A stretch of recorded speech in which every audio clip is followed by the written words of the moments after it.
Raipur wise में तमाम सभिनी के भलीकार। हैदराबाद सखर मोटरवे M9 जी पटीजन रानीपुर सेक्शन ते वडी अग भराई थी आहे। नेशनल हाईवे अथॉरिटी पटीजन नौशारो फिरोजका रानीपुर तां 60-90 किलोमीटर डिघी सेक्शन जी परी क्वालिफाई एवेल्यूएशन रिपोर्ट जारी करे छड़ी आहे।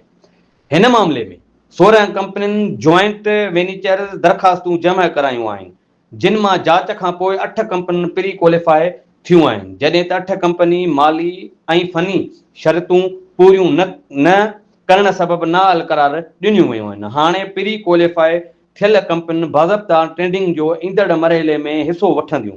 306 किलोमीटर डिघी हैदराबाद सखर मोटरवे M6 जो ही हिसो सिंध में सफ़र, वापार, इलाक़ाई राब्तनि खे वधीक बहितर बणाइण लाइ अहम क़दम सम्झो वेंदो। असांजे हिन पेज खे वधि खां वधि फॉलो कयो, हिन वीडियो खे वधि खां वधि शेयर कयो ऐं पंहिंजी कमेंट्स में राय ॾियो।